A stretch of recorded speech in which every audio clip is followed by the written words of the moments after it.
Så går jeg så videre med opgave 263, og den opgave går så ud på et bestemt ligning for tangentens graf for fx lige med kvadratroden x i punktet 4, f4.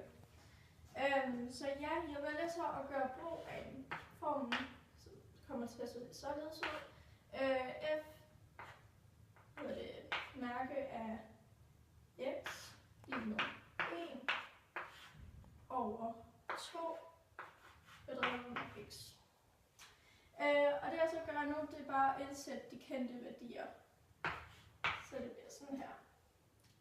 F mærke x lige med 1 opløftet over 2 kvadratroden af 4 år.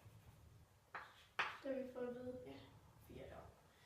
Og det så ender med at give 1 over 4. Og så har jeg så fundet vores a-værdi, som er det samme som også hedder, hældningskoefficienten. Så vi har fundet a. Det jeg mangler at finde nu, det er vores b-værdien, altså skæringspunktet på y-aksen. Og det gør man så således.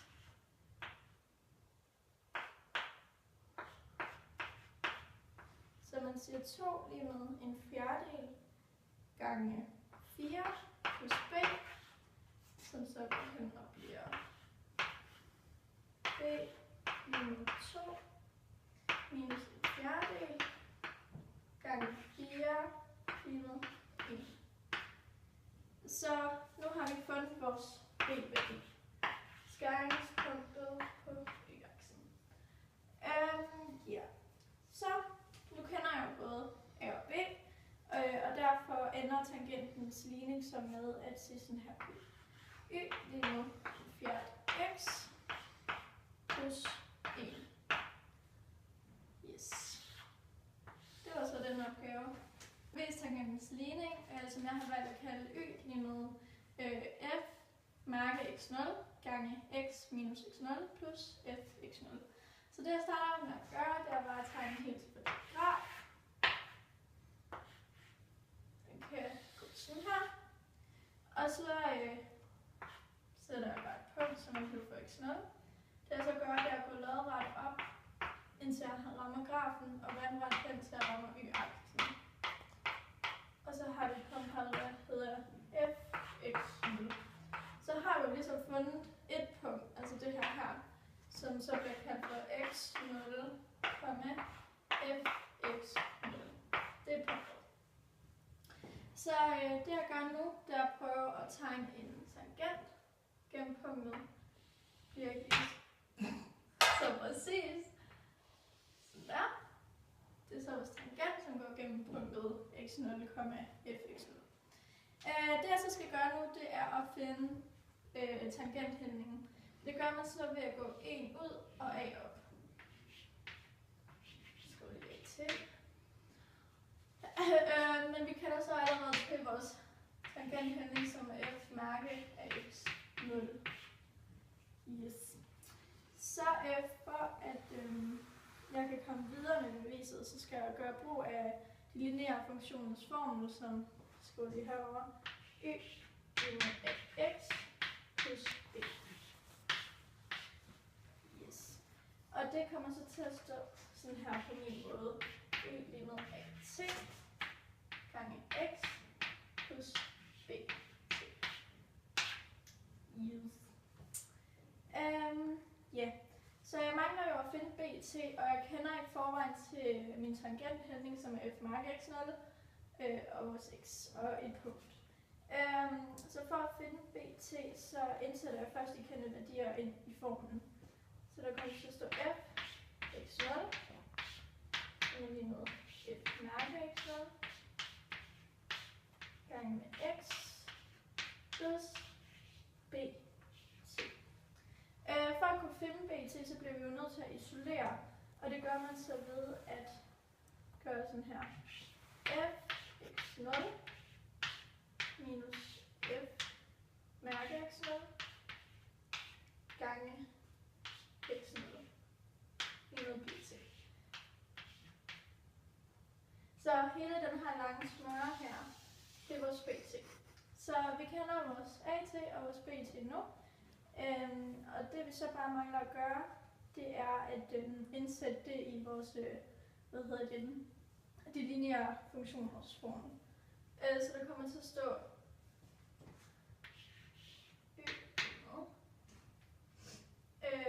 A, som jo var et mærke,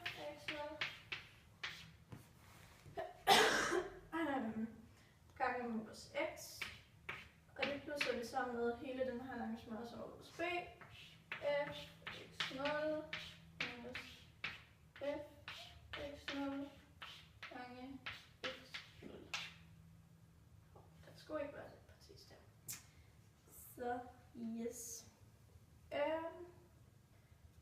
Så det jeg så skal gøre nu, det er ligesom at få det til at tilpasse sig med vores, tangentligning. Så det vi kigger på til at starte med, det er vores f-mærke x0, som vi kan se her. Og den kan vi se 2 steder her og her. Så den starter vi med at skrive. Yes. Så kigger vi på vores plus fx0, som står herovre. Så den skriver vi til sidst.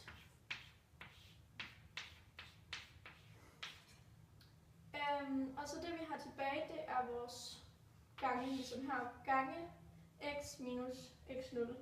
Så vi har vores gange her, og vores x minus x0.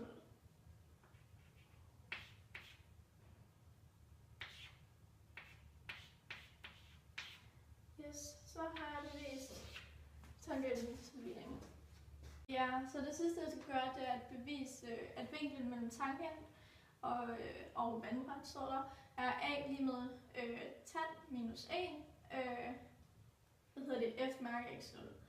Og så har vi fået et lille hint, som så går ud på, at man skal tegne vinklen og bruge formlen for tangens enretvinklede trekant. Så hvis jeg nu starter med at tegne en tilfældig graf endnu en gang.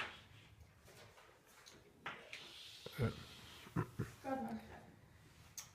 Yes, og så gør jeg bare tangent her, og tangentens handling, hvordan man finder det, bliver så 1 ud og a op. Og det er så f-mærke af x0, det er vores tangenthandling. Så hvis vi lige forstørrer den her retvinklede trekant. Kæft, hvordan man er forhældet trekant. Ej, jeg bandede lige. Det var ikke godt.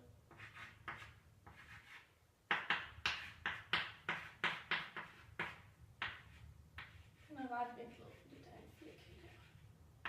Det skal forestille en firkant. Okay. Så vi skulle jo bruge den der formel for tangenten, tangens i indretningen af en trekant. Og den ser så sådan her ud. Tang, vinkel, minus modstående katete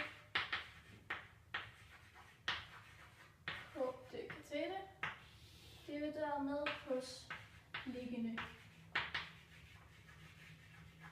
katete korrigering. Okay, så vi indsætter bare det, der skal stå. Så der kommer til at stå, altså på en modstående katete, det bliver så vores, f-mærke x0, der det er vores modstående katete. Så det skriver bare her. Og det er så over vores høstlingens katete, som vi har med, som så er 1. Så det skulle gerne se sådan her ud.